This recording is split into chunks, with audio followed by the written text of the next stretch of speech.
बल्तिस्तान में अब इलेक्शंस होने हैं और इलेक्शंस के ऊपर इंडिया ने बड़ा एहतजाज किया कि जी आप गिलगित बल्तिस्तान में इलेक्शंस नहीं करवा सकते।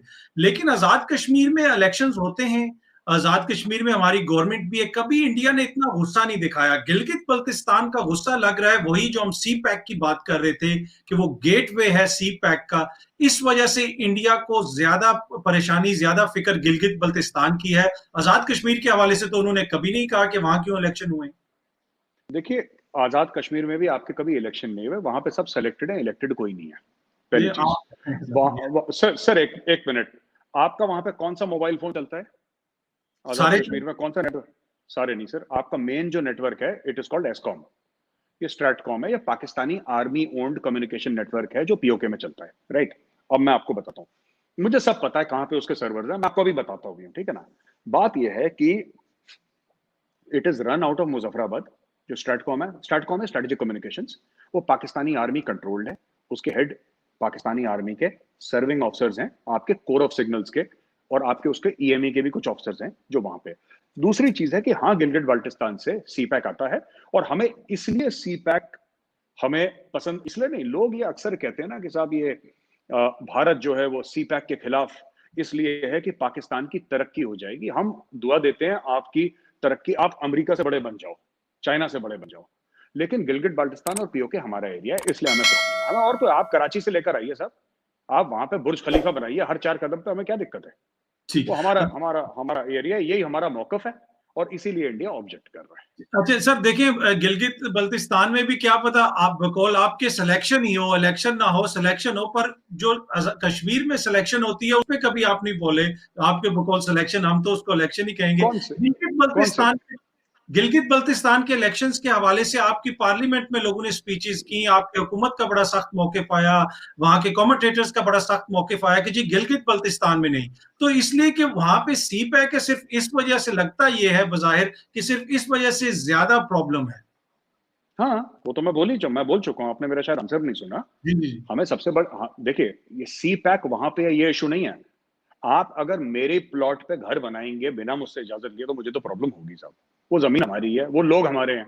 मैंने प्लॉट का एग्जांपल इसलिए दिया, मुझे प्लॉट से मुझे कॉर्नर प्लॉट ध्यान है, तो मैंने बता दिया कि साहब, अब मैं, आप लोगों ने वैसे ही मशहूर कर दिया पाकिस्तान में वो बाजवा साहब के चलते, तो मैं उसके बारे में कुछ बोलूंगा नहीं, लेकिन बात मैं यह है कि आपको उस पे बोले बगैर जाने नहीं दूंगा आपको, आगे उसी पे मैंने आपसे बात करनी है सर। जी, तो हाँ, तो हमारा जो मेन कंसर्न है वो यही है कि सी पैक गिलगित बाल्टिस्तान से जा रहा है, वो हमारा एरिया है, पीओके हमारा एरिया है। दूसरी चीज ये है कि यू नो अगर आप उसको आजाद कश्मीर बोलते हैं, आप लोग आजाद कश्मीर बोलते हैं ना, है ना? जी जी जी जी उसका जी।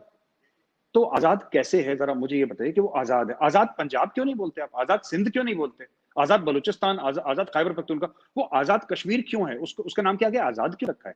मैं बताता हूँ सर, वो इसलिए कि वो हमने आप लोगों से आजाद करवाया था 1948 में, हम लोगों ने ले जी, लिया आपसे और वो आजाद करा लिया। और वहां के लोग हैं, आप देखें वहां पे जो हुकूमत भी इस वक्त है वो एंटी इमरान खान हुकूमत है, मुस्लिम लीग नून की हुकूमत है वहां पे। उसके जो वजीर अच्छा, आजम है, कल ही वो जलसा करके गए हैं, खान साहब के खिलाफ प्रेस कॉन्फ्रेंस करके गए हैं। तो वहां पे तो देखें, जी, इसलिए तो हम उसको बिल्कुल, आजाद बिल्कुल। आपसे आजाद आप करवाया। इस अच्छा, आपने बोला कि आपने हमसे ले लिया इसलिए आप आजाद कश्मीर बोलते हैं ना उसको, तो मुझे पता था आप यही बोलेंगे। अब आप मेरी बात सुनिए अतर साहब, वो कश्मीर है ही नहीं। वही बात तो हमारी वो एमपी साहब से भी हुई थी जो आपकी शो पे आए थे। ये सारे के सारे अपने आप को कश्मीरी बोलते हैं, आजाद कश्मीर। मैंने बोला उसको आजाद कश्मीर क्यों बोलते हैं? वो कश्मीरी बोलते नहीं, कश्मीरी खाना नहीं खाते, कश्मीरी कल्चर नहीं, जी हम कश्मीरी। और नवाज शरीफ भी बोलते हैं मैं कश्मीर, नवाज शरीफ पंजाबी है, वो कहता है जी मैं कश्मीरी हूँ। कहाँ का कश्मीरी? एक लाइन आती है कश्मीरी बोलने की भाई? अगर आपको एक लाइन आती हो, उनको मैं बोल दूं कि यार कश्मीरी डिशेस का नाम बताओ, उनको कश्मीरी डिशेस का नाम नहीं पता। और पंजाबी इज देयर, वो सब, वो ठीक है, वो गोजरी बोलते होंगे, वो पहाड़ी बोलते होंगे, वो कोई भी लैंग्वेज बोलते होंगे, but it is very similar to Punjabi. 98% of the people in your called, so called Azad Kashmir area, जिसको हम लोग पीओके बोलते हैं, वहां पे तो 98% people identify themselves as ethnic Punjabi. जितने मीरपुर वाले हैं, आप उनसे बोलिए और इंडिया के किसी पंजाबी को सामने बैठाइए, 90% of the word will understand. आप कश्मीरी में, आपको कश्मीरी कश्मीरी अगर आपके सामने बोलेगा ना, आपको एक लफ्ज समझ में नहीं आएगा, क्योंकि उनका पूरा कल्चर, लैंग्वेज पूरी अलग है। ठीक। अच्छा सर, आपने कहा कि हम उसको कश्मीर क्यों बोलते हैं, आप फिर ये उसको पीओके क्यों बोलते हैं, पाक ऑक्युपाइड कश्मीर क्यों बोलते हैं? फिर आप उसको क्योंकि पीओपी बोला करें, पाक पाक ऑक्युपाइड हाँ पंजाब बोला करें, कश्मीर नहीं, तो है अब मैं वो बताता हूँ। आपके हाँ मानने नहीं, से या हम लोग क्यों बोलते हैं, हम लोग क्यों बोलते हैं, क्योंकि जब आपने ऑक्यूपाई करा था उसको तब वहां पे कश्मीरी थे, अब वहां पे कश्मीरी नहीं रहे। ये जो वर्ड है ना पाकिस्तान ऑक्यूपाइड कश्मीर, ये 47 48 का है। उस जमाने में सीज फायर लाइन होती थी, फिर लाइन ऑफ कंट्रोल बनी 1972 शिमला मुआहदे के बाद। हम लोग पाकिस्तान ऑक्यूपाइड कश्मीर इसलिए बोलते हैं क्योंकि जब आप लोगों ने ऑक्यूपाई करा था वहां पे कश्मीरी बोलते थे, अब वहां पे कोई कश्मीरी नहीं बोलता, आपने गायब कर दिए। आजाद कश्मीर, सर मैं आपकी वर्ड्स बोल रहा हूं, मैं उसको पीओके नहीं बोलता, चलिए आपके लिए मैं आजाद कश्मीर बोलता हूं। आजाद कश्मीर में कश्मीरी का है। सर वो कश्मीरी हैं, आप उनको आप माने या ना माने, आप वो आपकी मेरे मर्जी। अब हुजूर जिस तरह वाला, मेरे मानने सिर्फ मेरे मानने आपके मानने की कोई वैल्यू नहीं है, हम लोग माने ना माने। कश्मीरी वो है जो कश्मीरी जबान बोलता है, कश्मीरी वो है जो कश्मीरी खाना खाता है, जिसका कश्मीरी कल्चर है। उसमें से एक भी बाशिंदा एक लाइन कश्मीरी बोल सकता है? नहीं बोल सकता, लेट्स बी वेरी ऑनेस्ट। वो वो झूठ बोल के देखिए, जी मैं कश्मीरी, वादी मैं के नहीं अंदर बोल सकता, उनको उनके आते नहीं। वादी के अंदर डिफरेंट लोग बोलते हैं। इसी तरह देखिए, आप जो बंदा जो इंडिया में रहता है, कोई बिहारी बोलता है, कोई हिंदी बोलता है, कोई मराठी बोलता है, पर हम कहेंगे जो हिंदी नहीं बोलता है बस वो इंडियन है, नहीं बाकी नहीं, आप नहीं, आप गलत एग्जांपल दे रहे हैं। कश्मीर वैली के अंदर सब कश्मीरी बोलते हैं। कश्मीर देखिए नॉर्थ ऑफ उसमें आप कश्मीर, नॉर्थ ऑफ ये पीर पंजाल ऐसे है, north of Pir Panjal everybody speaks Kashmiri. हाँ ठीक है, ठीक। श्रीनगर की कश्मीरी थोड़ी सी अलग है, और वही आप अनंतनाग में चले जाएं तो हल्का सा उसका 19-20 का फ्लेवर थोड़ा सा चेंज हो जाता है। वो इंडिया में तो हर जबान के साथ ही ये मसला है, आपके यहाँ भी होगा। आपके सराय की अलग है, बाकी पंजाबी थोड़ी सी उसका टोन अलग हो जाता है। लेकिन जी। Fact of the matter is Kashmiri वो जो कश्मीरी जबान बोले, कश्मीरी वो जो कश्मीरी खाना खाए, जिसका कश्मीरी कल्चर हो। Kashmiri is a language that is from Sanskrit. ओ ये कश्मीर रीजन है सर, वो लैंग्वेज के ऊपर नहीं है। रीजन में आज आपने मुझे मजबूर किया तो मैं आपको बता रहा हूँ कि मैं खुद, मेरा ताल्लुक, मेरी फैमिली का ताल्लुक भी वहां से है। और मेरा अगर आप पासपोर्ट देख लें तो उसके ऊपर जो प्लेस ऑफ बर्थ है वो भी कश्मीर की लिखी है। और जो सदियों से वहां आबाद हैं, जो पुराना मीरपुर पार्टीशन से पहले के हमारे नस्ल दर नस्ल लोग हैं, और हमारी रिश्तेदारी जिसको आप मकबूजा कश्मीर में कहते हैं, वहां से भी लोगों से है। तो ये मैं इस चीज पे आपसे डिसएग्री करूंगा कि आप कहते हैं कि जो कश्मीरी ना तो बोले। अदर साहब फिर एक दो लाइन कश्मीरी में हो जाए फिर। नहीं, कश्मीरी मैं कश्मीरी जो हम लोगों की उधर जुबान बोली जाती है वो बोलते हैं सर, जो वो कश, जुबान कश, पहाड़ी कश, जुबान है। कश, क, हाँ पहाड़ी हमारे यहाँ जो जम्मू रजौरी पुंछ इस एरिया में बोली जाती है, साउथ पीर पंजाल, वो जो आपकी लैंग्वेज वहां पे बोली जाती है ना, जी जी जी। It is similar to Gujari and Pahari which is spoken here in India also, in तो जम्मू प्रोविंस। जम्मू इज वो not part of Kashmir sir. No, Jammu is different, it is Jammu and Kashmir. Jammu and Kashmir वही ना, तो जम्मू एंड हाँ कश्मीर। सर आप क्या बातें कर रहे हैं वो सर, वो रियासत जम्मू एंड कश्मीर है, यानी कि गौरव एंड अथर, या हाँ हम दो जी। अलग अलग बंदे हैं ना, गौरव अथर तो नहीं हो गए हम। तो नहीं गौरव पर एंड अथर, जम्मू एंड कश्मीर। जम्मू में रियासत। मैं आपको बताता हूँ, जी जी जी प्लीज। रियासत तो लद्दाख भी थी। जम्मू कश्मीर में लद्दाख का नाम नहीं था, लेकिन before before 370 and 35 and before delineation तो क्या हुआ था कि लद्दाख भी अलग थी। लद्दाख का कल्चर बिल्कुल अलग है। लद्दाख में लद्दाखी बोलते हैं, कश्मीर में कश्मीरी बोलते हैं, यहाँ पे डोगरी बोलते हैं, यहाँ पे बकरवाल हैं, आपके गुज्जर हैं, यहाँ पे पहाड़ी हैं, यहाँ पे डोगरे हैं, यहाँ पे राजपूत हैं, यहाँ पे अलग अलग क्लैंस हैं जम्मू साइड में। कश्मीर में आपके जो कश्मीरी पंडित हैं, कश्मीरी हिंदूज हैं, जो कि अब तो ना के बराबर है क्योंकि सभी को मार डाला, भगा दिया वहां से, लेकिन जो मैक्सिमम जो वहां पे हैं बंदे, दे आर कश्मीरी। बहरहाल ये बहस आपकी मेरी चलती रहेगी, आप मेरी असली भी मुद्दे पे आए ना, जो जो मैं जो आगे आगे बढ़िया मुद्दा है बढ़ उस पे आए। इतना, इसमें सिर्फ इतना कहूंगा कि गिलगित बल्तिस्तान को आप लोग कहते हैं कि वो पार्ट ऑफ कश्मीर है। गिलगित बल्तिस्तान में कौन कश्मीरी बोलता है? इसलिए कि वो रियासत का हिस्सा है। तो ये आर्ग्यूमेंट तो मेरे ख्याल में आपके नहीं, अगेंस्ट रहता है, अगर आप कहीं सिर्फ कश्मीरी बोलने वाले हम कश्मीरी हैं। हमने ये नहीं बोला कि गिलगिट बाल्टिस्तान कश्मीर का हिस्सा है, हमने ये कभी नहीं बोला। गिलगिट बाल्टिस्तान लद्दाख का हिस्सा है। अच्छा, ये हमें तो हमेशा यही कहा जाता है, मैं इंडिया का मौकिफ ये है, और हम सुनते भी नहीं यही है कि वो ये कहते हैं गिलगित देखिए, बल्तिस्तान इज ऑक्युपाइड कश्मीर, और वो आप उधर नहीं इलेक्शन नहीं करवा देखिए सकते। सुनिए, एक मैं बात बताऊं, ये पाकिस्तान में थोड़ा सा कश्मीर को लेकर ना आपने ऐसा हुआ बना दिया कि जैसे यूनाइटेड स्टेट्स ऑफ अमेरिका है। इतनी सी जमीन है कश्मीर, ठीक है, इतनी सी, हाथ के बराबर, 150 किलोमीटर लंबी, 50 किलोमीटर चौड़ी, बस एंड ऑफ स्टोरी। उसमें ही कश्मीरी बोली जाती है, उस वैली में। In fact if you go ahead of Kupwara, if you go to Tangdhar, वहां की लैंग्वेज अलग होना शुरू हो जाती है। If you go to Doda Kishtwar, वहां की लैंग्वेज अलग है। अगर आप नीचे नीचे आए, आप आरएसपुरा साइड में या जम्मू साइड में, वहां पे लैंग्वेज अलग है। मतलब कि कॉमनैलिटीज मिलेंगी आपको, लेकिन कश्मीरी कश्मीरी जो जबान है, जो कश्मीरी बोलते हैं, कश्मीरी जबान का और इंडिया में किसी जबान का, कश्मीरी में बहुत the root language of Kashmiri Sanskrit, और उसमें आपको कोई मेल मिलाप नहीं मिलेगा। ये जम्मू वाला जो है ना, जो जम्मू वाला या साउथ ऑफ पीर पंजाल वाला, आप उसको बैठा दो, बोलो तू कश्मीरी समझ ले, नहीं, उसके ऊपर से बाउंसर जाएंगे पूरा। उससे आपसे एग्री करता हूँ कश्मीरी जुबान से, पर जो ये इशू है, ये टेरिटोरियल इशू है, लिंग्विस्टिक इशू नहीं है। जम्मू एंड कश्मीर दोनों में डिस्प्यूटेड टेरिटरीज हैं। गिलगित बल्तिस्तान में डिस्प्यूटेड टेरिटरीज हैं, जो हिस्टोरिक पार्ट था रियासत जम्मू कश्मीर का। तो लिंग्विस्टिक तो इशू ही नहीं है, ये तो इशू टेरिटोरियल पर। अगेन इस पे हम लगे रहेंगे। आगे चलते हैं, अगर आपकी इजाजत हो। आगे चलते हैं जी, बिल्कुल जी, बिल्कुल जी, बिल्कुल। वी एग्री टू डिसएग्री, और ये हमारे देखने वालों को एक अच्छा पैगाम है कि आप एक दूसरे से डिसएग्री भी कर सकते हैं और आगे बढ़ सकते हैं। अच्छा सर, जिस तरह मैंने कहा कि आजाद कश्मीर में इलेक्शंस के ऊपर इतनी आपकी तवज्जो नहीं होती, गिलगित बल्तिस्तान में सी पैक की वजह से ऑब्वियसली ज्यादा इंटरेस्ट है, और यही वजह है कि पाकिस्तान में तो कई सौ जर्नल हैं, कई सौ यहाँ पे अफसर हैं, कई सौ बहुत सारे लोगों की करप्शन भी होगी। लेकिन मेजर गौरव आर्या ने डायरेक्ट अगर किसी के कागजात निकलवाए पाकिस्तान से, तो वो आसिम बाजवा के, इसलिए कि वो सी पैक के चेयरमैन है अथॉरिटी के, और सी पैक को मुतनाजा बनाने के लिए आपने ऐसा किया। तो सी पैक की वजह से आपका इंटरेस्ट था आसिम बाजवा में। और दूसरा इसी क्वेश्चन का पार्ट अगर आप साथ शामिल कर लें, क्या इसमें आपको कोई पाकिस्तान से मदद मिली? क्या डॉक्यूमेंट्स कोई पाकिस्तान से आपने यकीनन निकलवाए होंगे? वैसे तो डॉक्यूमेंट्स नहीं आ सकते, आपने अपने ब्लॉग में भी इसका जिक्र किया, तो इस हवाले से भी हमें बताइए। अतर साहब, ऐसा है कि जो काफी पाकिस्तानी ये बोलते हैं कि साहब, क्योंकि हमें सीपैक से परेशानी है, इसलिए हमने लेफ्टिनेंट जनरल आसिम बाजवा साहब को टारगेट करा। ठीक है, देखिए, सीपैक में आप मेरी बात सुन लीजिएगा 2 मिनट।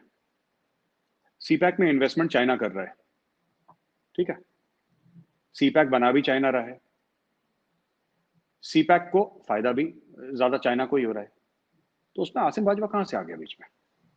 आसिम बाजवा अगर कल हट भी जाता है, जनरल आसिम बाजवा अगर कल हट भी जाता है, तो क्या सीपैक आप लोग बंद कर दोगे? नहीं करोगे ना, कोई और आ जाएगा उसकी जगह।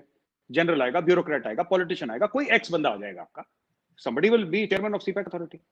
तो ऐसा नहीं है कि सीपैक को, बात यह है कि टारगेट किसी को नहीं करा, इन्होंने अति कर दी थी। हिंदी में कहते हैं अति। जब देखो, एक चोरी एक चीज होती है, जब आप डकैती कर देते हो ना किसी चीज की, डकैती में 5 या 5 से ज्यादा लोग होते हैं, उसको कहते हैं डकैती। मतलब आपने पापा जॉन के आपके चल रहे हैं 125 फ्रेंचाइजी, ठीक है, 25 आपके रेस्टोरेंट चल रहे हैं। जब आप सदर्न आर्मी कमांडर थे बलूचिस्तान में, वो गाड़ियां आपके माइंस है वहां पे, ठीक है। और अच्छा, हमने ये सब करा, क्या हमें पाकिस्तान से मदद मिली? ऑब्वियसली हमें पाकिस्तान से मदद मिली। ये कहां से? हम ये चाइना से लेकर आए कागज? ऑब्वियसली पाकिस्तान से मदद मिली। मैं, वो इशू है ही नहीं। मैं तो पाकिस्तानी जो भाई बहन है जो सुन रहे हैं, मैं उनको बोलता हूं ये मसला है ही नहीं कि पाकिस्तान से मदद मिली या चाइना से मदद मिली। आप सिर्फ ये बोलो, मेजर साहब आप झूठ बोल रहे हो कि सच बोल रहे हो? कहानी खत्म। अगर मैं झूठ बोल रहा हूं तो अतर साहब आपकी शो में आके मैं हाथ जोड़ के माफी मांग लूंगा कि साहब मुझसे गलती हो गई, मुझे माफ कर दो, आई एम सॉरी। मैं ये बोल दूंगा। ये इससे मिली साजिश है, ये सब लंबी चौड़ी बातें क्यों करते हैं? या तो मेजर आगे झूठ बोल रहा है या वो सच बोल रहा है, कहानी खत्म हो गई।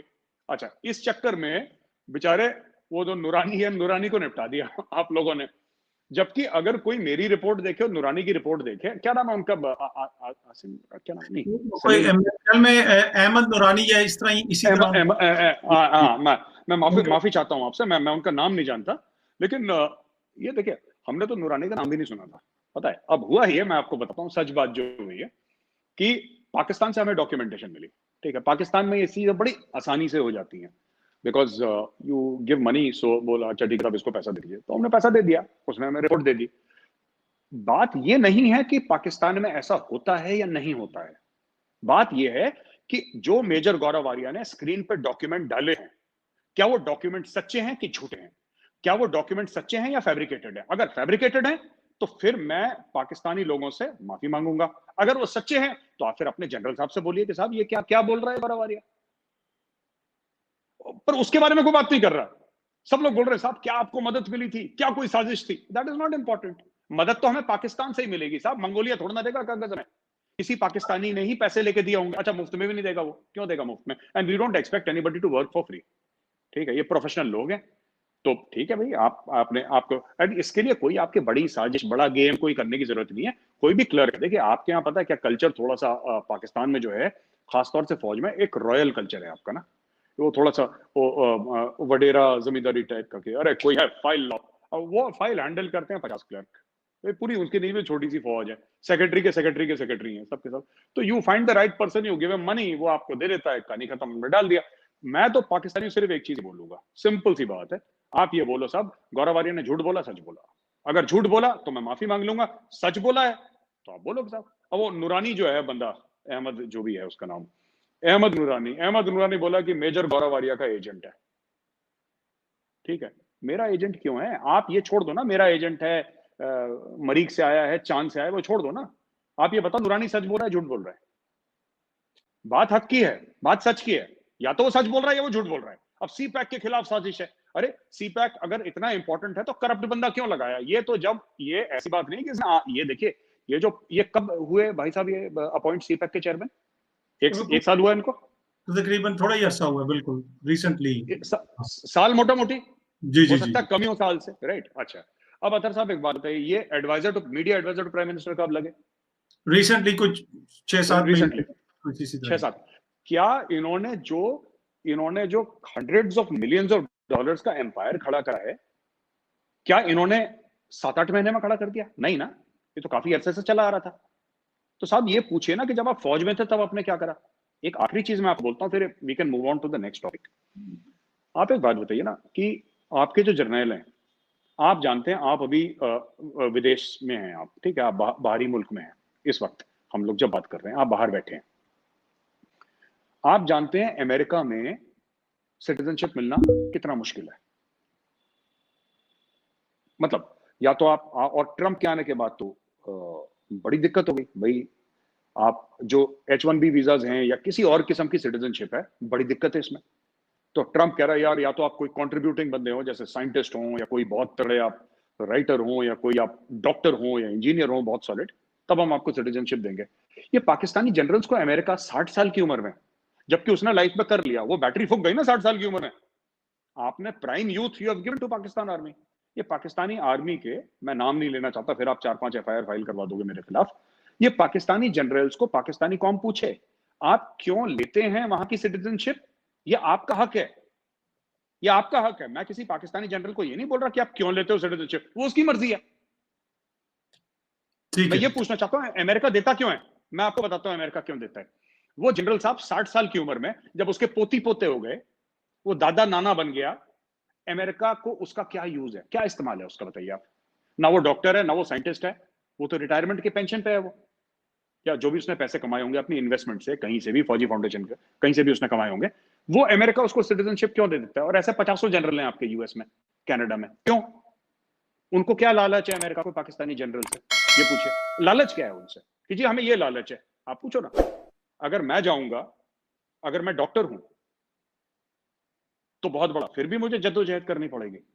पाकिस्तानी जनरल जाता है, फट से मिल जाती है। अमेरिका क्यों देता है? जरा सोचिए, अमेरिका का क्या फायदा है इसमें? बिना फायदा के अमेरिका इतने साल आपका ally on war on terror रहा, पाकिस्तान का फायदा उठाया कि नहीं उठाया अमेरिका ने?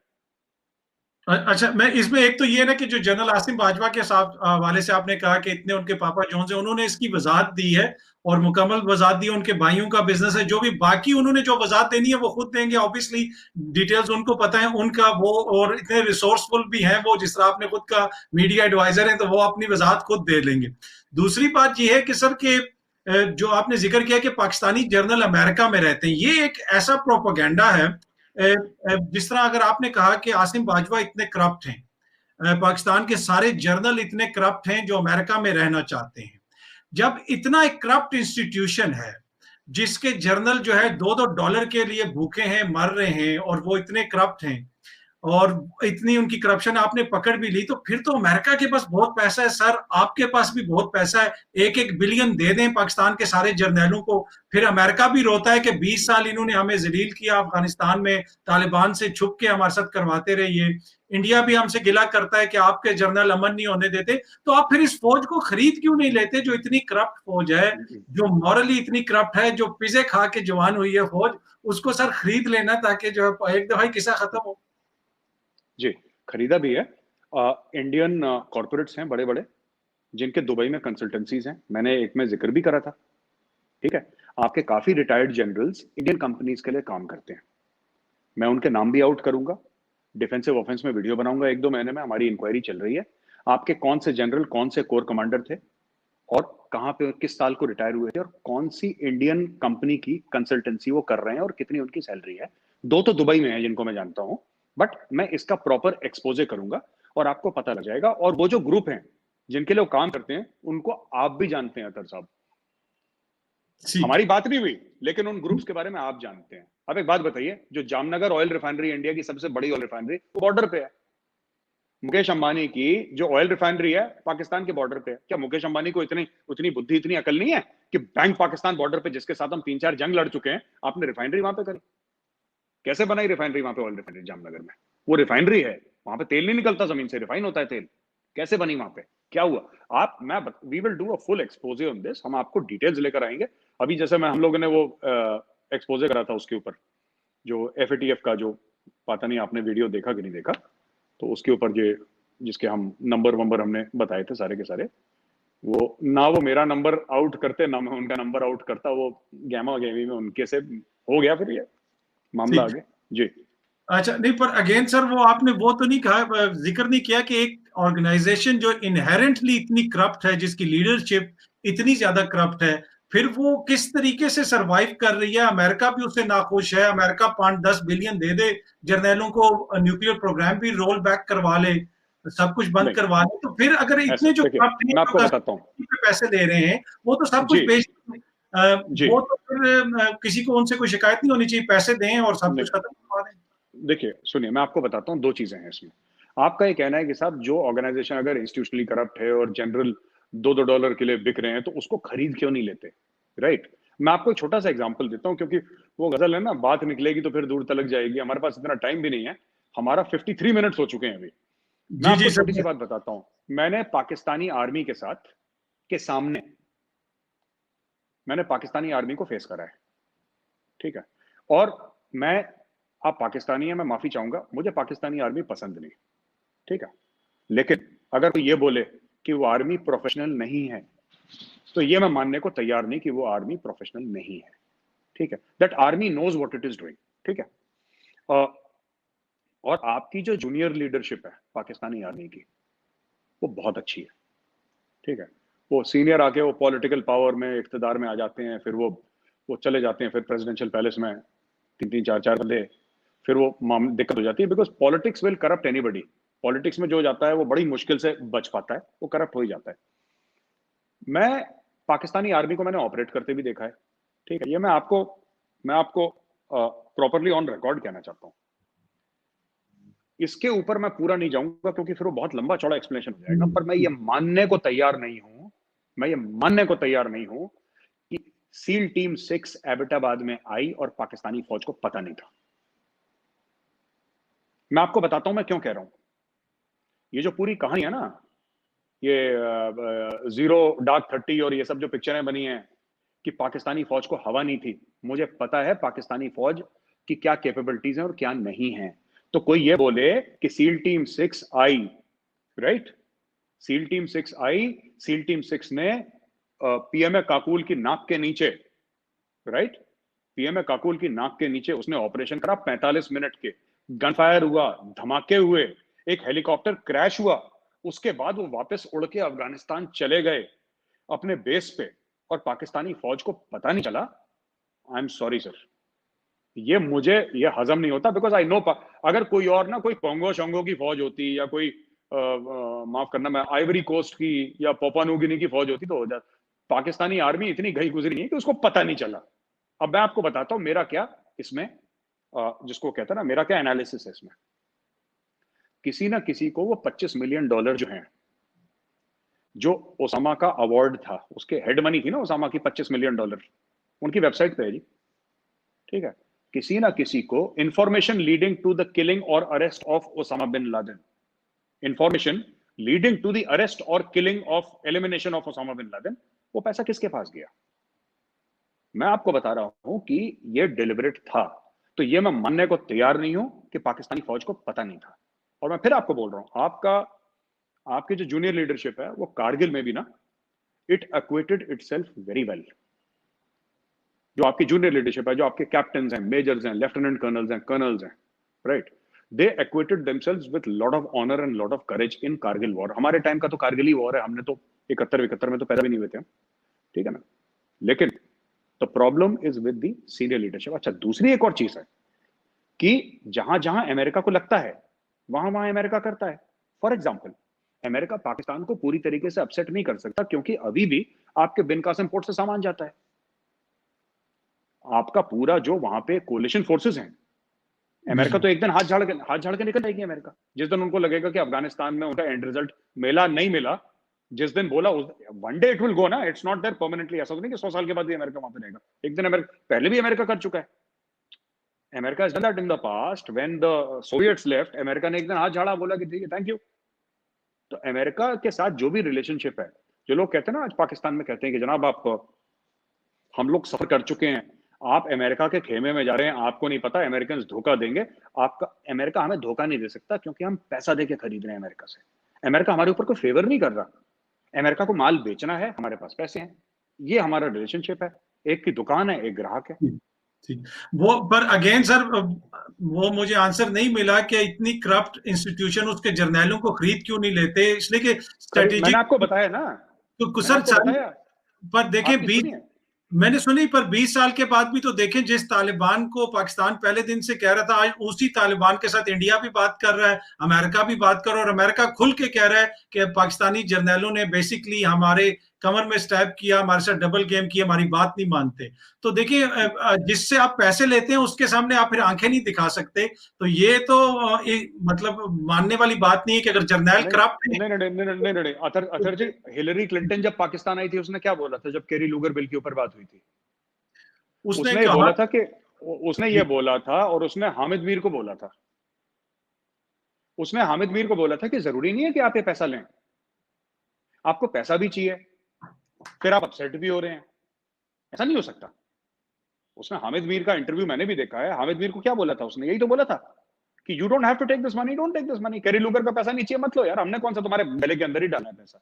दूसरी चीज है कि जो आपको क्या लग रहा है, कोई किसी के पास कोई पैसा नहीं दे रहा होगा। मैं आपको बोलता हूं ना, अलग अलग लोगों से अलग अलग चीजों का फायदा उठाते हैं। अब जो अमेरिका, देखिए, जो पैसा कमाया आसिम सलीम बाजवा ने, आप कह रहे हैं ना कि अगर इतनी करप्ट ऑर्गेनाइजेशन है, उसको पैसे देके क्यों नहीं खरीद लिया? मैं आपको बताता हूं कैसे खरीदा। आपका आसिम सलीम बाजवा साहब ने जो पैसा कमाया, सारा का सारा तब कमाया जब पाकिस्तानी फौज में थे, ठीक है। ये पापा जॉन वापा जॉन, जो उनके भाई के खुद के नाम पे तो कोई नहीं रखता, सब बीवी के भाइयों के नाम पे ही रखते हैं। तो सब बाजवा, बाजको है, बाजको उनकी कंपनी है, बाजको क्या कर रही है, तो काम धंधा कर लिया, ठीक है। और आप एक बात बताइए, उनको अचानक इतने कॉन्ट्रैक्ट कैसे मिल गए? उनको अचानक किस किस बेसिस पे आपने 125 पिज्जा के आउटलेट दे दिए? कौन सा उन्होंने बहुत बड़ा कोई कमाल कर रखा है? कौन से नॉन, बाजवा कोई नॉन केटरर है भैया, कोई नॉन, उसने कोई नॉन बिजनेसमैन है। वो खुद कहते हैं कि I belong to very this thing normal family, middle class family से आया, उनका खुद बयान है। फिर ऐसे ही तो अमेरिका खरीदता है आपके जनरलों को।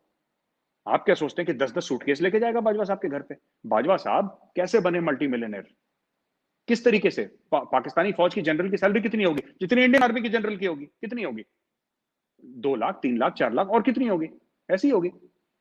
आपके हमारे रुपए में थोड़ा सा फर्क है, हो सकता है आपकी ज्यादा हो, but if you equalise everything, more or less, give और टेक 10, 50, 20, 25% वही सी सैलरी है। तो यही चीज है। चले आपने आपने आपने फायदा उठाया जनरल का, ठीक है, आपने फायदा उठाया जनरल का। आपने जनरल साहब को बोल दिया, जो करप्शन है ना पाकिस्तानी फौज में, आपने क्या करा कि एक तो इंस्टीट्यूशनलाइज करप्शन है कि भाई रिटायरमेंट के बाद फौजी फाउंडेशन जाओगे, वहां पे पैसा कमाओ, ठीक है। या प्लॉट मिलते हैं आपके यहाँ, सबके प्लॉट आपके यहाँ निर्धारित हैं। कर्नल को इतना मिलेगा क्लास बी सिटी में, ब्रिगेडियर को क्लास ए में मिलेगा, मेजर जनरल को इतना मिलेगा। राहिल शरीफ साहब को तो इस्लामाबाद में 93 एकर्स का प्लॉट उन्होंने दे दिया, 93 एकर्स का। अब 93 एकर्स का, यहाँ पे हमारे जितने भी आर्मी चीफ है ना, पिछले 10 आर्मी चीफ के पास टोटल मिला के 93 एकड़ नहीं होंगे बेचारों के पास। मेरा नहीं कि वहां सर पे एक राहिल, इस्लामाबाद में नहीं, कहीं और अलॉट हुई होगी सर, इस्लामाबाद में तो इतनी जगह नहीं, किसी और जगह पे जमीन अलॉट हुई। सर मैं कह रहा हूं जंगल के बीच में दी। क्यों दी? वो फौजी जर्नैल है भाई, उसने कर दी मुल्क की खिदमत, उसका फर्ज था, उसको सैलरी मिली, कहानी खत्म। थैंक यू, हाथ जोड़ो जाओ। अच्छा, ये देखें, इस पे भी again we agree to disagree कि मैं जिस तरह मैंने पहले कहा कि मैं आपकी बहुत सारी बातों से मुत्फिक नहीं हूं। अतर साहब, आप देखिए, आपकी जमीन है, आपका पैसा है, आप जर्नैल को दें, किसी को दें, मैं व्हाट कैन आई से, मैं इसमें कुछ नहीं कहना चाहूंगा। तो अगले देखिए, टॉपिक पे चलते हैं। होता ठीक है। उसमें ये है कि अगर आप एक हिस्टोरिक आर्ग्यूमेंट भी दें तो जो पुराने जमाने में भी फौजें होती थी ना सर, उनका राशन और आम जनता का राशन डिफरेंट होता था। फौजी जब उनका पेट भरा हो तो तब भी वो अपने मुल्कों के लिए लड़ते हैं, दुनिया भर में होता है। आपको भी पता है कि आप खुद भी इंडिया में इस हवाले से आप तहरीक चलाते रहे कि वन पेंशन वन रैंक, उस हवाले से कि हमें जो मराहत मिलती हैं वो कम मिलती हैं, वो सही दी जाएं। आपने एक वीडियो बनाई कि ऑफिसर्स को आप उसकी फैमिली को ला के बिल्कुल सड़क पे छोड़ देते हो, रिटायरमेंट के बाद शॉर्ट सर्विस हाँ, वाले जो ऑफिसर हैं उनको 1 करोड़ रुपया दें। तो देखिए, ये तो वो सारे वही चीजें हैं जो पाकिस्तान आर्मी को मिलती हैं, आप उसी का मुतालबा कर रहे हैं और हमें नहीं क्रिटिसाइज भी कर रहे हैं नहीं सर। नहीं, अतर साहब देखिए, किसी की हक की लड़ाई, ठीक है, किसी की पेंशन की लड़ाई, किसी की स्टेटस की लड़ाई, हमारी वन रैंक वन पेंशन, मैं देखिए, मैं आपको एक बात बता दूं, इसमें भी एक सबक है। मुझ पे, मैं एक शॉर्ट सर्विस कमीशन ऑफिसर हूं, मुझ पे one rank one pension apply नहीं होता, लेकिन मैं जाके जंतर मंतर पे बैठा अपने उन सीनियर्स के लिए जिन पे वो लागू, मुझ पे लागू नहीं, मुझे तो पेंशन नहीं मिलती फौज से। मैंने एनएफयू के बारे में बात करी, ठीक है, ये हक की लड़ाई है। पर आप कई 100 एकड़ किसी को जर्नैल को दें, ये हक की लड़ाई नहीं है। आप अगर सिपाही की बात करें, आप किसी कर्नल की बात करें, मेजर की बात करें, आप हवलदार की बात करें, नायब सूबेदार, सूबेदार, सूबेदार मेजर की बात करें, मुझे बात समझ में आती है। जर्नैलों की बात करें, ये मुझे बात समझ में नहीं आती। मैंने जो हक की लड़ाई करी, मैंने आम फौजी के लिए करी। मैंने किसी ये नहीं बोला मेरे जनरल को 100 एकड़ जमीन दे दो। So you can't compare what I am saying about short service officer something else. हम लोग रीसेटलमेंट की बात कर रहे थे उस वीडियो में कि शॉर्ट सर्विस ऑफिसर्स को आप रीसेटल करें, उनको आप उनको पैसा दें, आप उनको रीसेटल करें। क्यों? क्योंकि बहुत बड़ा नेशनल एसेट है ये। 1 करोड़ रुपया कह रहे थे ना सर, आप तजवीज कर रहे थे कि 1 करोड़ रुपया दिया जाए उनको रिटायरमेंट हाँ, में। एक करोड़ रुपए में से 30-40 लाख तो सरकार ले लेगी टैक्स। और ये वन टाइम पेमेंट है। देखिए, मैंने क्या बोला, मैं आपको बता देता हूं। मैंने ये बोला कि अगर वही बंदे को आप परमानेंटली रखते फौज में, तो 20-25 साल आप कम से कम रखते, उसको 25 साल, आप उसको 80-90 साल तक वो जिंदा रहता, आप उसको पेंशन देते, उसकी बीवी को पेंशन देते आप, तो आपके करोड़ों रुपए खर्च हो जाते। राइट? आज यंग ऑफिसर एक निकल रहा है, उसमें कई सारी बातें, उसकी उम्र कम करो सर्विस की, ठीक उसको है। 10-12 साल, 14 साल करे, तो ये एक काफी, ये बड़ा लंबा चौड़ा मामला है। But I want to say that जो मैं स्टैंड बाय माय वर्ड्स, जो करा था, मैंने किसी जर्नैल की बात नहीं करी कि मेरे जर्नल को एक हेलीकॉप्टर दे दो, एक बीएमडब्ल्यू दे दो। नहीं, मैंने ठीक। बोला मेरे फौजी को अच्छा मिलना चाहिए, जो यंगस्टर है उनको अच्छा मिलना चाहिए। अच्छा अच्छा सर, देखें, आसिम सलीम बाजवा साहब के हवाले से आपने ये कहा और बाद में बहुत सारे लोगों ने इसका क्रेडिट भी लिया कि ये स्टोरी, पर ये बात तो यकीनी है कि सबसे पहले दस्तावेजात और डॉक्यूमेंट्स, चाहे उनकी सदाकत क्या है उसको डिस्प्यूट कर सकते हैं जनरल साहब जो भी है, पर सबसे पहले तो आपने ही किया और क्रेडिट भी आपको ही जाता है कि सबसे पहले तो आपने ये स्टोरी ब्रेक की। और बीइंग ए जर्नलिस्ट, मुझे अंदाजा है कि जब कोई भी जर्नलिस्ट हो वो कोई स्टोरी ब्रेक करे तो उसका क्रेडिट अगर कोई और लेने की कोशिश करे तो बंदे को थोड़ी सी तकलीफ भी होती है। देखिए, मैं तो एक जर्नलिस्ट नहीं हूं, मैं आपको ऑन रिकॉर्ड बोलता हूं। ये लोग कहते हैं क्योंकि I am consulting with Republic media network. Journalist वो होता है जो स्टोरी ब्रेक करता है। मैंने आज तक रिपब्लिक टीवी में एक भी स्टोरी ब्रेक नहीं करी। मैंने अपने सो कॉल्ड मीडिया करियर में एक सिंगल स्टोरी ब्रेक नहीं करी, because I am not interested in journalism. ना मेरा जर्नलिज्म का कोई दूर दूर से रिश्ता है। मैं तो अपने 2-3 प्रोग्राम्स है, मैं वो करता हूँ, and I am very happy doing those programmes. पहली चीज ये मैंने करी डिफेंसिव ऑफेंस में, यही चीज मैं कर सकता था रिपब्लिक मीडिया में, मैंने नहीं करी। मैं सीनियर कंसल्टिंग एडिटर हूं रिपब्लिक मीडिया नेटवर्क का, मैं ये स्टोरी रिपब्लिक टीवी पे कर सकता था, मैंने नहीं करी। मैंने करी यूट्यूब चैनल पे डिफेंसिव ऑफेंस पे। क्यों? मैं आपको समझाता हूं। सब ये जो स्टोरी है ना, इसका, ये आसिम सलीम बाजवा की, राइट? हमने क्या मेंशन करा? अगर आपने वीडियो देखा होगा, उस वीडियो में हमने क्या बोला? हमने पापा जॉन बोला। हमने बलूचिस्तान जब सदर्न आर्मी कमांडर थे तब हमने उनकी 2-3 इंपोर्टेड कार्स की बात करी, राइट? और हमने मिडिल ईस्ट में हमने उनके रियल एस्टेट के बिजनेस की बात करी। जो नूरानी साहब ने बात करी, नूरानी साहब ने तो पीएचडी कर दी उसके ऊपर। अच्छा, दूसरी चीज यह है कि मेरे बोलने से पहले भी पाकिस्तानी सोशल मीडिया पे ये चीजें चल रही थी। मेरे बोलने से पहले पाकिस्तानी सोशल मीडिया के ट्विटर हैंडल्स पे चैटर था कि आसिम सलीम बाजवा ने, मैं मिलेगा, मैं आपको व्हाट्सएप करूंगा, उसमें था चैटर कि आसिम सलीम बाजवा ने ये करा है, ऐसा करा है, वैसा करा है, कि ये करप्शन के चार्जेस हैं, ये सब। और ठीक। अगर आप नजम सेठी साहब का इंटरव्यू देखें, जो आपके बड़े सीनियर सहाफी हैं, नजम सेठी साहब ने अपने ऑन रिकॉर्ड जाके बोला है, नजम सेठी साहब ने, कि जब वो सदर्न आर्मी कमांडर थे, पाकिस्तानी फौज में जब वो जनरल थे, तब उनके बारे में फौजी कहते थे कि आसिम सलीम बाजवा करप्ट है, और उनके व्हाट्सएप ग्रुप्स में बात होती थी, एंड ही सेड कि मुझे, मेरे पास उसका वो है। नजम सेठी साहब ने बात बोली, तो इस तब तो वो सीपैक के नहीं थे चेयरमैन जब वो करप्ट थे, वो तो नहीं थे। और हमें इनके बारे में, ये हमारे रेडार में कब आई? हमारे रेडार तो बाद में आए, जब पीएमओ पहुंचे, ये सब जब हमें पता लगा इसके बारे में, तो हमने देखा कि ये बैजको क्या है। मैंने बड़ा बड़ा अजीब सा नाम है। फिर पता लगा बैजको मतलब बाजवा कंपनी में। बाजवा तो ये अपनी साइड का बंदा है, ये बाजवा या तो इंडिया का होगा या पाकिस्तान का होगा। फिर हमने इन्वेस्टिगेट करा, बोला भाई ये तो भाई पाकिस्तान का है, बाजवा कौन है, जनरल है। फिर वहां से सुराग शुरू हुआ। It took 2-3 months to investigate ये ठीक। सब। जी अच्छा, बस मैं आखिरी 3-4 मिनट आपके लूंगा, टाइम काफी हो गया जी है। जी जी बिल्कुल, जी बिल्कुल। ये है कि ऑब्वियसली आप ने कहा कि इस सिलसिले में तो आपको पाकिस्तान से मदद मिली, और पाकिस्तान के किस किस शोबे में आपके मददगार यहाँ पे बैठे हुए हैं, और भी हैं आपके बंदे पाकिस्तान में जिनसे आप इस तरह की चीजें निकलवाते हैं? ऐसा कुछ भी नहीं है। आप लोगों ने पता नहीं क्या मेरे खिलाफ वो स्टोरी, वो मोहित पीरजादा साहब पता नहीं क्या क्या लिखते रहते हैं, पता नहीं क्या अपना वो ना ग्लोबल विलेज पता नहीं कौन सा एक अखबार है उनका, तो उसमें वो डालते रहते हैं कि अब तो इंडियन खुलेआम कह रहे हैं और साजिश है, और ये साजिश वाजिश कुछ नहीं है। देखिए सुनिए, इंफॉर्मेशन जो है ये ओपन है, ठीक है ना। अगर कोई, अच्छा एक और चीज मैं आपको बताता हूँ, मैं क्योंकि इस वक्त पाकिस्तानी इंडियंस दोनों देख रहे होंगे, मुझे किसी पाकिस्तानी ने आज तक फैक्चुअली काउंटर नहीं करा वीडियो बना के या आर्टिकल लिख के। एक लफ्ज है जो बहुत पाकिस्तान में बिकता है जी, साजिश कर रहा है कोई। क्या साजिश कर रहा है ये नहीं पता, कैसे कर रहा है नहीं पता, लेकिन कर रहा है जी, साजिश है। पहली चीज, ये मेजर है, इसने फौज क्यों छोड़ी, इसने 5 साल नौकरी करी कि 7 साल नौकरी करी, इसका रंग काला है। मैं, यार तू रिश्ता ला रहा है मेरे लिए, रंग काला है गोरा है, शादी करवानी है मेरी? यार बात यह है कि ये जितने भी लोग हैं ना, अब काफी लोगों ने करा कि कोई आई आए। थिंक जो इस तरह की बात करता है वो तो इंतहाई फजूल बात है सर, टू बी ऑनेस्ट। ये जातियात इस किस्म की, ये तो उनका मेंटल लेवल इस किस्म का, अगर किसी की आप शख्सियत के नहीं ऊपर इस तरह का घटिया नहीं, हमला आप मैं ये कह रहा हूं कि नहीं अतर साहब, मैं आपको बताता हूं कि आप हमला जरूर करें, ठीक है, आप हमला करें, आप जाती हमला भी करें, मुझे उससे भी कोई प्रॉब्लम नहीं है। आप सब कुछ बोल, लेकिन do it with a little bit of sophistication, थोड़ा सा क्लास होनी चाहिए, थोड़ा सा ऑफिसर लाइक ओएल क्यू बोलते हैं हम लोग फौज में।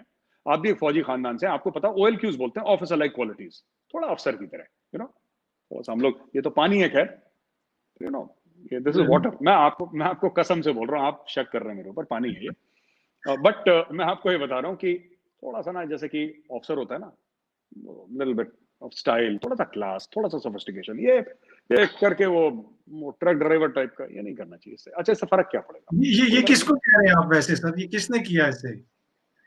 मैं नाम तो नहीं जानता बंदों का, I am not aware of the name, मुझे नाम याद नहीं है, लेकिन काफी लोग पाकिस्तान में 8-10 लोग हैं जिन्होंने वीडियो बनाया कि जी ऐसा है, अपने आप को क्या समझता है, कोई कह रहा है गर्दन काट देंगे, वो काफिर है गर्दन काट देंगे। मैंने बोला काफिर वो बकरा थोड़ना हो जो तुम गर्दन काट दोगे मेरी, यार बच्चों वाली बातें कर रहे हो, ये काट देंगे वो काट देंगे तो, नहीं, और नहीं। ये ऐसा है, और काफी ट्वीट्स वगैरह। देखिए इनसे मुझसे कोई फर्क नहीं पड़ता, ठीक है। उसका रीजन है क्योंकि ये लोग जो ट्वीट करते हैं ना, एक तो इनकी फॉलोइंग नहीं है ट्विटर पे, there is no following at all, nobody this thing. तो दूसरी चीज है कि जो वीडियोस बनाते हैं इनकी भी फॉलोइंग नहीं है। डिफेंसिव ऑफेंस का 1 मिलियन टच कर रहा है, ऑलमोस्ट टच कर जाएगा अगले महीने 1 मिलियन। फिर by the grace of God 2 million, 3 million, 4 million, 5 million over a period of time. So हमारे जो भी वीडियोस हैं, अगर हमारी, मैं पाकिस्तानियों से यही कहना चाहता हूं जो देख रहे हैं कि साहब अगर हमारी रिसर्च में गलती है तो आप फैक्ट पे बात करिए। साहब मेजर साहब आपने गलत बोला है, झूठ बोला है, ये कागज है, आप झूठ बोल, वो कोई नहीं बोल रहा।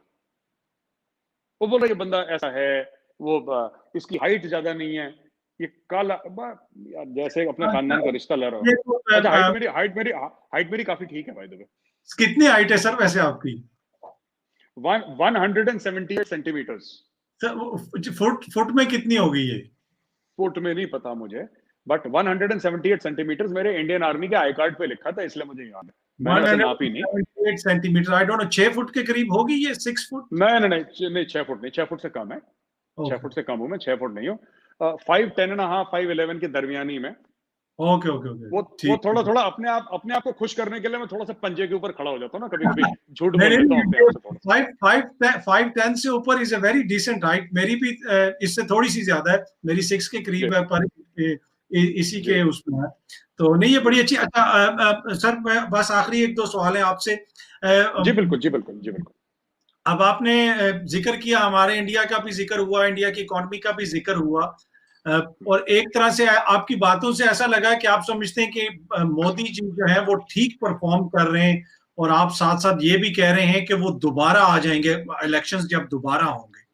अगर इंडिया की 100%। इकोनॉमी की आपने बात की, आपने कहा हमारे जो सारे स्टैट्स हैं, फिगर्स हैं, जो बेसिक्स हैं, वो बड़ी अच्छी हैं, जिसकी वजह से मोदी जी को एडवांटेज है कि ये दोबारा बाउंस बैक करेगी हमारी इकोनॉमी। पर अगर आप इनकी बेसिक्स की तरफ जाएं, इकोनॉमी की तरफ जाएं, तो उसका बहुत बड़ा क्रेडिट मनमोहन सिंह साहब को जाता है। उन्होंने रिफॉर्म्स, जो इकोनॉमिक रिफॉर्म्स की। तो मैं ये चाहूंगा कि इसमें आप मुझे डिप्लोमेटिक आंसर ना दें, वे जो है ना अपने दिल पे हाथ रख के बताएं, अगर इन दोनों वजीर आजमों से में से आपने चुनना हो तो कौन सा वजीर आजम बेहतर है? मोदी जी बेहतर है या मनमोहन सिंह साहब बेहतर थे? दो चीजें हैं कि Manmohan Singh was a great economist, और बिल्कुल आपने ठीक बोला कि उस समय कांग्रेस का रूल था, और जब लिबरलाइजेशन हुआ इंडिया का 1991-92 की बात है, तब तो हम कॉलेज में थे। तो ये मनमोहन सिंह का ही ब्रेन चाइल्ड था, राइट। ये मनमोहन सिंह का ही ब्रेन चाइल्ड था, इसमें कोई शक नहीं है। क्योंकि उस समय तो मोदी जी चीफ मिनिस्टर भी नहीं थे, उनका कोई जानता नहीं था, उनको ज्यादा लोग नहीं जानते थे उनको। वो राष्ट्रीय स्वयंसेवक संघ आरएसएस के हैं वो, तो उस समय कार्यरत थे आरएसएस में। तो इसमें कोई डाउट नहीं है कि मनमोहन सिंह और भी लोग थे। प्रणब मुखर्जी थे जो फॉर्मर प्रेसिडेंट थे, honourable Shri Pranab Mukherjee ji, he was also one of the people. So Congress party के दो चार स्टालवर्ट थे जिन्होंने मिलकर करा, but under the this thing, और ये पूरा जो मामला हुआ ना। अच्छा, मनमोहन सिंह जी उस समय शायद, I think if I am not mistaken, he was the finance minister, something like that, I don't remember, मुझे ऐसे याद नहीं है। But he was this thing, but definitely he was one of the architects of this reform, right. ये मैं मानता हूं। और आपकी नजर में इंडिया के लिए आपको कौन सा पसंद है? मैं आपका पूछूं, इसके आर्ग्यूमेंट्स तो लंबे हैं दोनों साइड्स के। मैं ऐसे हाँ कि अगर आपको हाँ, एक चूज करना पड़े तो आप किसको चूज करें? आई थिंक, मैं ये समझता हूं कि आज तक Narendra Modi has been India's best prime minister. उसका रीजन है, ठीक है। I think Narendra bhai Modi is India's best prime minister till date. This includes Jawaharlal Nehru, this includes every prime minister of India, ठीक है। उसका रीजन है, अब देखिए आईआईटी आईआईएम तो जवाहरलाल नेहरू जी के टाइम पे हुए शुरू, तो उन्होंने भी सब प्राइम मिनिस्टर्स ने कंट्रीब्यूट करा है। तो जो लोग ये कहते हैं ना कि नहीं उन्होंने कुछ नहीं करा और सारा सारा मोदी जी ने करा है, वो भी लोग गलत कहते हैं। आपके हर एक प्राइम मिनिस्टर ने, चाहे वो जवाहरलाल नेहरू हो, चाहे कोई भी प्राइम मिनिस्टर हो, सबने बहुत कंट्रीब्यूट करा है। इंडिया ऐसे नहीं अचानक 2014 में आके इतना बड़ा बन गया कि उसके पहले बिल्कुल गांव था, फिर अचानक 2014 महीने वो शहर बन गया, ऐसा नहीं है। कंट्रीब्यूट उन्होंने बहुत करा है, लेकिन I would give my vote to Modi. There is a reason, he understands India, ठीक है। वो बंदा करप्ट नहीं है। आज तक ऑपोजिशन ने जो भी बोला है ना, चिढ़ के बोल दिया किसी के बारे में, एंड में कुछ नहीं निकला। उस बंदे के पास वो दो कपड़े थे, वो दो कपड़े लेके अहमदाबाद चला जाएगा किसी ना किसी दिन, जिस दिन प्राइम मिनिस्टर नहीं रहा नरेंद्र मोदी, ठीक है। पहली चीज। दूसरी चीज, ही इज कमिटेड पर्सन। और ज्यादातर आप आरएसएस वाले लोग देखें, आपको बहुत दिखेंगे जो आइडियोलॉजिकली बहुत कमिटेड किस्म के लोग हैं। और इसमें आपके न्यूक्लियर साइंटिस्ट्स हैं, इसमें आपके एस्ट्रोफिजिसिस्ट्स हैं, इसमें आपके डॉक्टर्स हैं।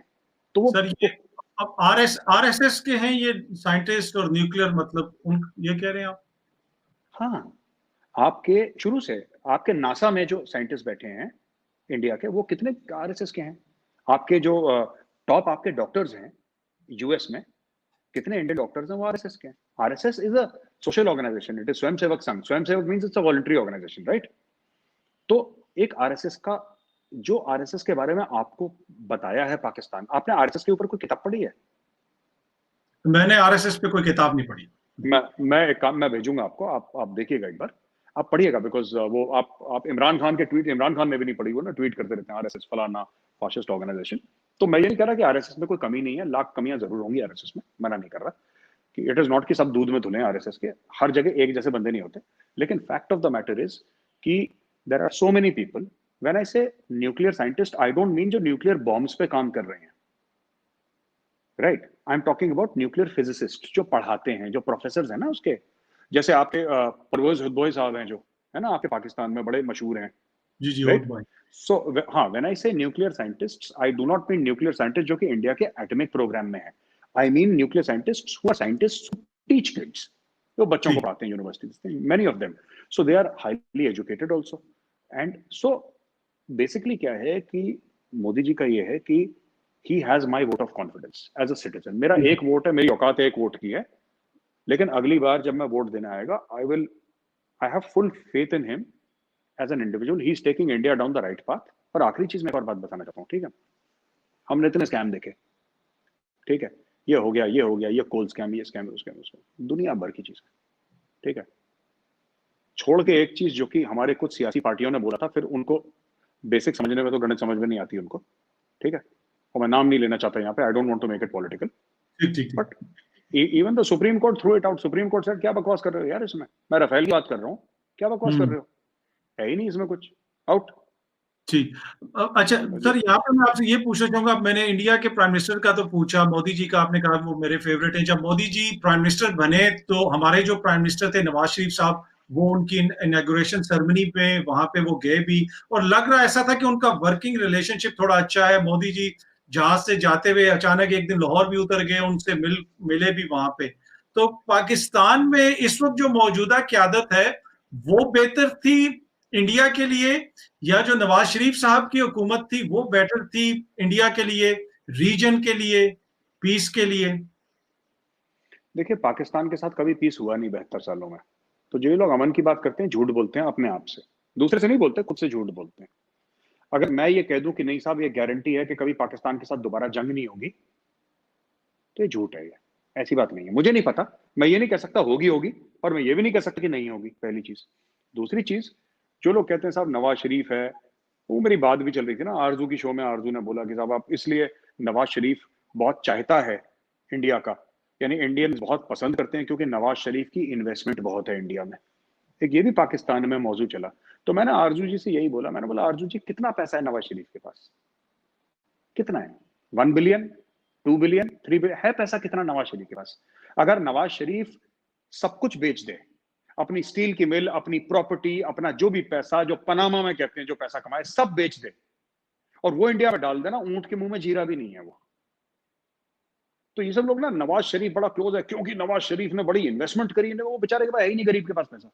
वो इंडिविजुअल लेवल पे रईस है वो, as an individual he is very rich, but institutional investment उसके पास कितना पैसा है नवाज शरीफ के पास? कितना? 1 बिलियन, 2 बिलियन, कितना दे दिया उसने? It's not impressive at all. नहीं, इट्स नॉट कि दिस थिंग, अगर पैसे की बात नहीं, पॉलिटिकल सिनारियो में मैं बात कर रहा हूँ कि जिस तरह मोदी जी उनके करीब लगते थे, उनसे मिले भी, और अब जो करंट रिजीम है या इमरान खान साहब की हुकूमत है, उनसे थोड़ी से रिलेशनशिप में हॉस्टिलिटी हमें नजर आती है, हॉस्टिलिटी। क्या देखिए आपकी हमने, नजर में नवाज शरीफ साहब बेहतर थे या इमरान खान साहब अब जो है वो बेहतर थे? इसलिए कि मोदी जी तो क्लियरली थिंक्स कि नवाज शरीफ साहब बेहतर थे। मुझे ऐसा लगता है कि भारत के लिए इमरान फायदेमंद है,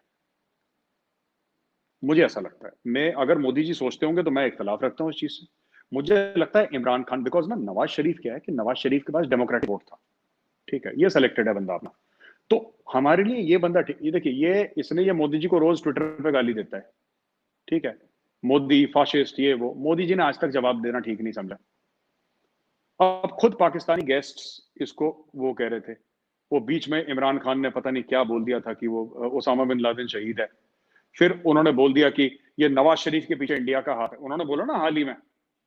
तो बात यह है कि जब आप देखिए, नवाज शरीफ, चाहे उसको पता था नहीं पता था, पाकिस्तान का प्राइम मिनिस्टर कौन था जब कारगिल की जंग हुई थी? नवाज शरीफ, राइट? जब एटमी धमाके हुए थे तब पाकिस्तान का प्राइम मिनिस्टर कौन था? नवाज शरीफ, ठीक है। जब पाकिस्तान ने ट्विटर पे सेंचुरी मारी तब प्राइम मिनिस्टर कौन था? इमरान खान। तो आप एक बात बताइए साहब, एज एन इंडियन, मुझे वो बंदा अच्छा लगेगा जिसने जंग करी है और जिसने धमाके करे हैं, कि जो ट्वीट करता है? मुझे तो इमरान खान ज्यादा अच्छा लगता है। पर सर इमरान, उसमें ये भी है ना, जिस दिन अभिनंदन गिराया था उस वक्त भी प्राइम मिनिस्टर इमरान खान था।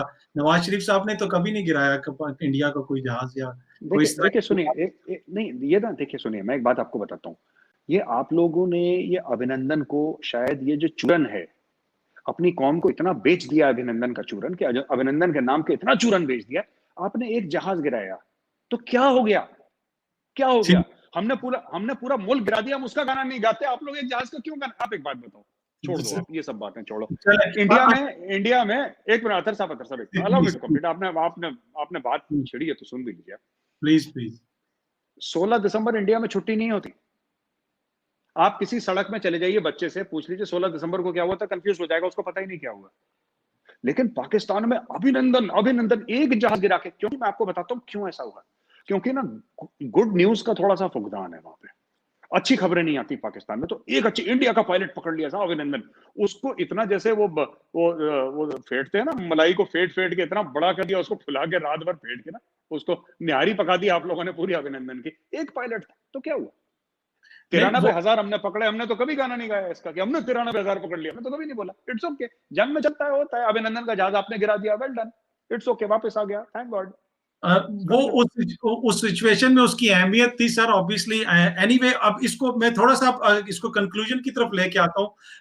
एक आपने पिछले दिनों सर एक व्लॉग किया था, उसमें इंडिया का जो वहां पे एमुनिशन बनता है, डिफेंस इंडस्ट्री है, उसमें कुछ चीजें ऐसी बनती हैं, आपने कहा कि वो सब स्टैंडर्ड है, दोस्त ममालिक को अगर हम कहते हैं किस्तों पे भी ले लो तो वो नहीं लेते, और आपने उसमें कहा स्ट्रक्चरल इश्यूज हैं।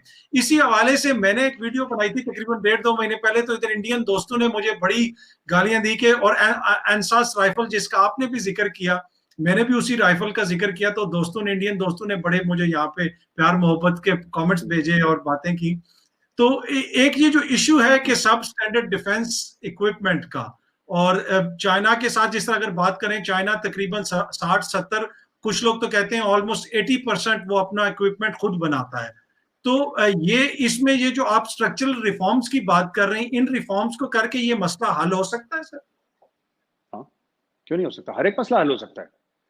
हर एक मसला, दुनिया में ऐसा कौन सा मसला है जो हल नहीं हो सकता?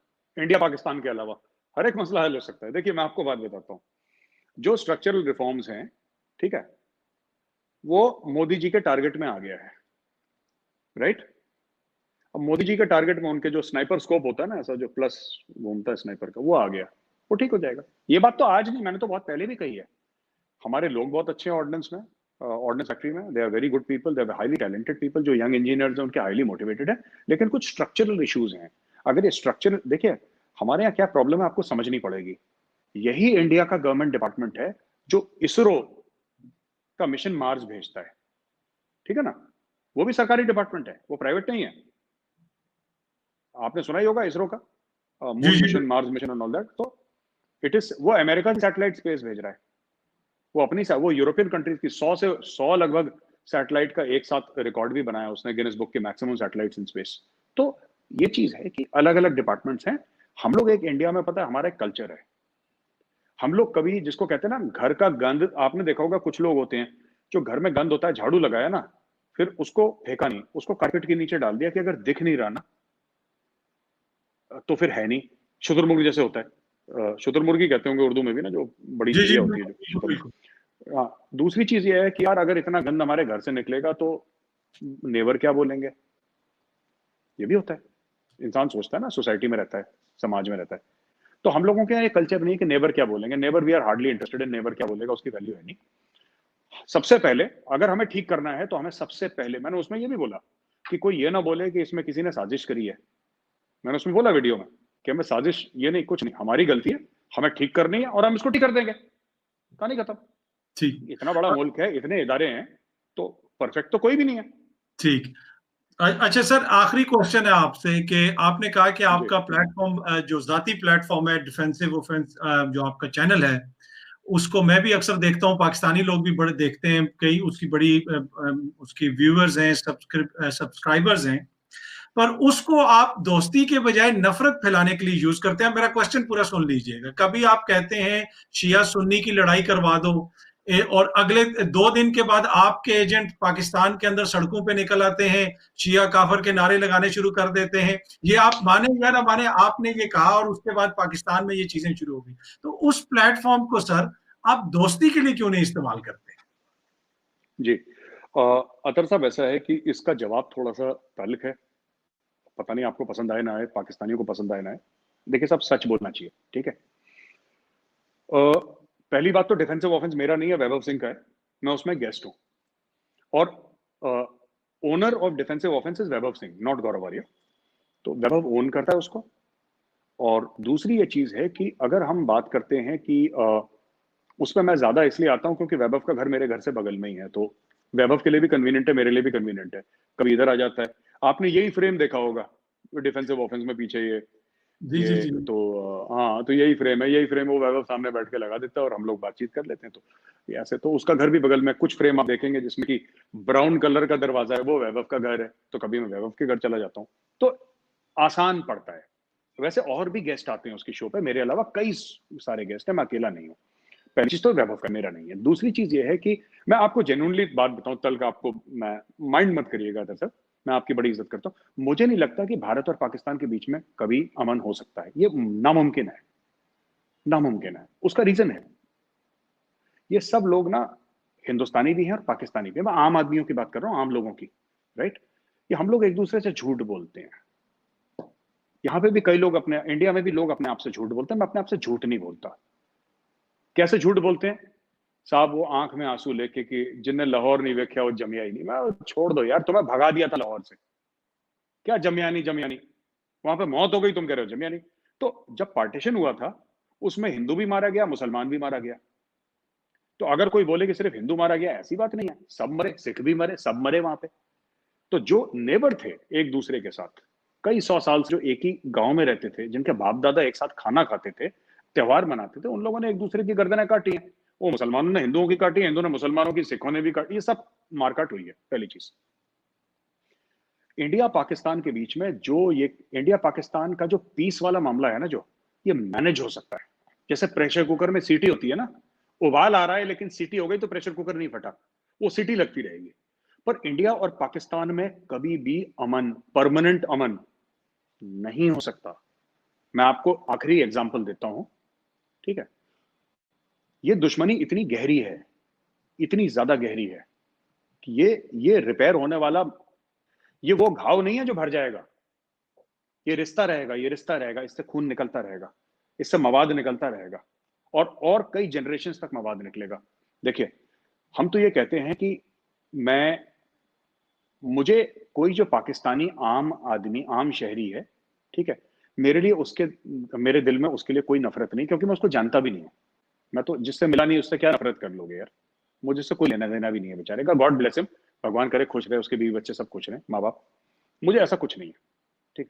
मेरा सिर्फ ये है कि Pakistan as a country and India as a country, right, 72 साल से तो अमन नहीं हुआ, और मेरे जीते जीते जब तक मैं सांसें ले रहा हूं इस दुनिया में, मुझे नहीं लगता कि कभी अमन होगा। So anybody who is working towards peace with Pakistan is wasting. देखिए, साफ सीधी बात है। हमने, मेरे वीडियो में मैंने नंबर दिए थे घर के एड्रेस, ठीक है। अभी तक किसी ने ये नहीं बोला कि मेरे साथ आप झूठ बोल रहे हैं। मैंने CNIC नंबर दिया था, मैंने रेजिडेंशियल एड्रेस दिया है उसका, जैश ए मोहम्मद का जो सरगना है, मौलाना मसूद अजहर का। जो मक्की है, मैंने मक्की का घर का एड्रेस दिया है। जो नंबर 2 है उसमें लश्कर तैयबा का, मैंने उसका मोबाइल नंबर दिया है, मैंने उसका CNIC नंबर दिया, मैंने उसका पासपोर्ट नंबर दिया, मैंने उसका घर का एड्रेस दिया। आप बोलो ना गौरव आर्या तुम झूठ बोल रहे हो।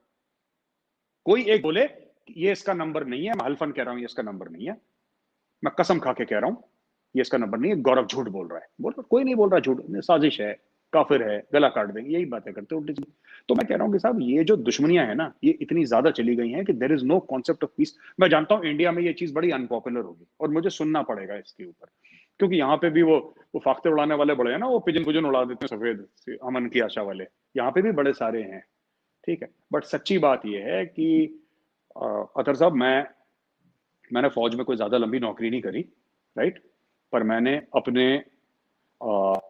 मैं माफी चाहूंगा आपसे फिर से, आई अपोलोजाइज टू यू कि मैं ऐसी बात कर रहा हूँ अतर साहब, लेकिन मेरे कई भाई, कई दोस्त हैं ना, जिनका नाम नेशनल वॉर मेमोरियल में है। मेरे दिल में माफी नहीं है इस मामले को लेकर।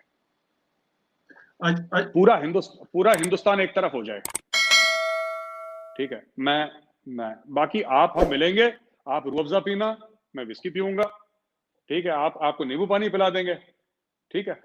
मैं स्कॉच पी लूंगा, चीयर्स हम लोग कर लेंगे, आप अपने ग्लास से, मैं अपने ग्लास से। वो at a personal level, some of my very good friends, मेरे कुछ आइडल्स हैं जिनको मैं बहुत एडमायर करता हूँ, वो पाकिस्तानी हैं।